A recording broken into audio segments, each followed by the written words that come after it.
Hey guys, what's going on? Kyle Krieger here, and thanks so much for tuning in today. And I say the same thing every time, and I don't know why. But, oh, that was a little pentatonics in there real quick. Today is the KKQANDA, and yes, that makes me very excited because I love these days. And thank you so much for turning in amazing questions. You guys always do such a great job, and I love you for that. The first question comes from Hannah. She asks, are you happy? Yes!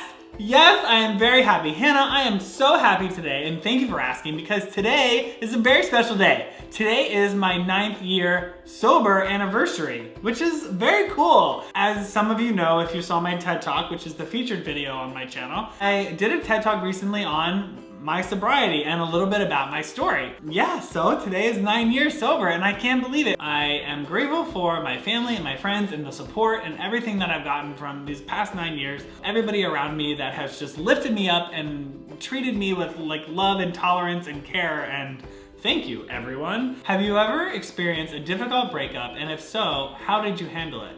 Ha! Funny you ask! I have. And my most difficult breakup I've ever been through is alcohol.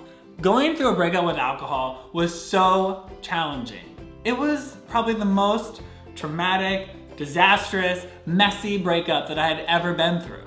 Because my whole life revolved around drinking and using drugs. Everything in my life that had to do with anything, I made sure that alcohol could be around. I woke up in the morning and I did lines instead of coffee. Well, I never really slept because I was a mess all the time, but I would, be high on drugs and I wouldn't sleep. I was like, sleep, what? When I had to break up with alcohol and move on with my life, I had to change my living situation, job, friends, which was like so lonely and scary and hard. At times I felt really alone. And I learned that it's much more important to be happy and alone than be miserable and holding on to something or someone that's treating you poorly, because it's just not worth it. And I finally let go when the pain of holding on was greater than the fear of letting go.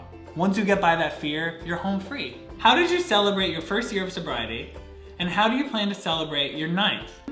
Unprotected sex and unprotected sex. No, I'm kidding. Am I though?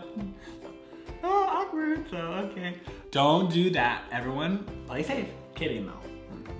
What is the best thing in your opinion about being 9 years sober? Not being bloated, that's real important. Having lots of clarity about my life and what I'm doing. Having amazing friends that are authentic and not trying to inject me with drugs. I feel very healthy in my life. I feel present. I can hold a job and I get to make videos and there's tons of great stuff. What was the hardest part of recovery for you?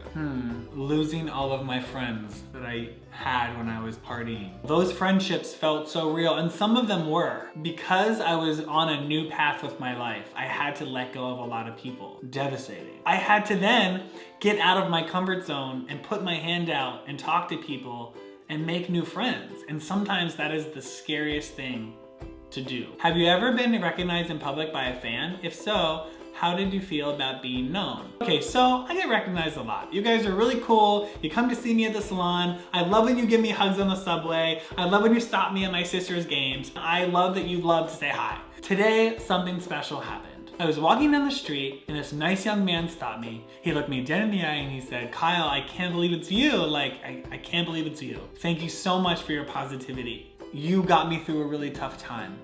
And when I turned HIV positive, I was really down. And I watched your videos and they made me feel really good. It helped me keep a positive outlook on my life. And my heart sank. And when someone stops me on the street and says that I, in any way, shape, or form, could help them get through such a tough time, it means a lot. That is the most special thing that anyone could say to me. Like, that just makes my heart melt. New York is a special place because I get to run into you guys and you stop me and you give me hugs, and it makes my day. Parker asked, how has your transition back to New York City been? Honestly, Parker, it's been a shit show.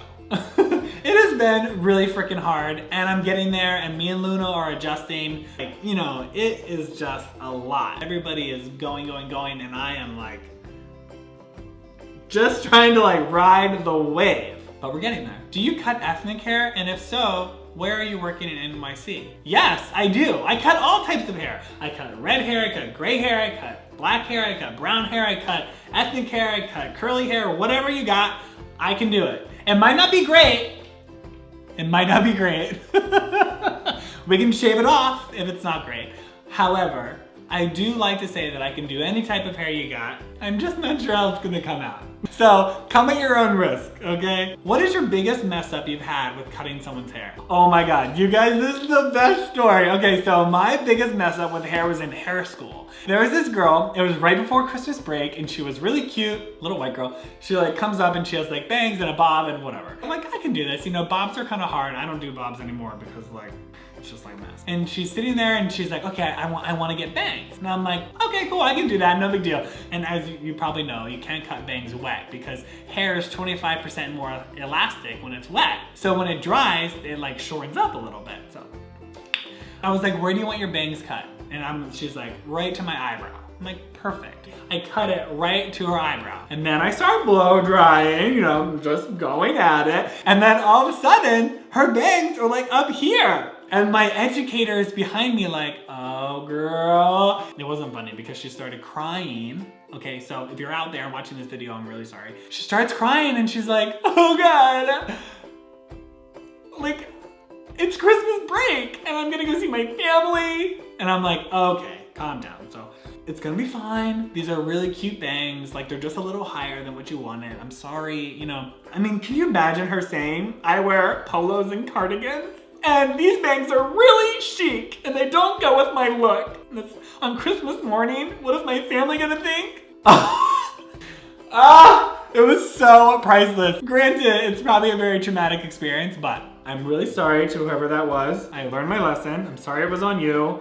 If you come back and see me and you're that girl, I'll give you a free haircut. The next question comes from Benny. He asks, does Luna have any new friends yet? Because it is my biggest concern. Well, I'll have you know that Luna has made lots of new friends, although she does miss you very, very much. So Ben, I have a little surprise for you. I'm gonna bring Luna on camera to say hello to you. Come on.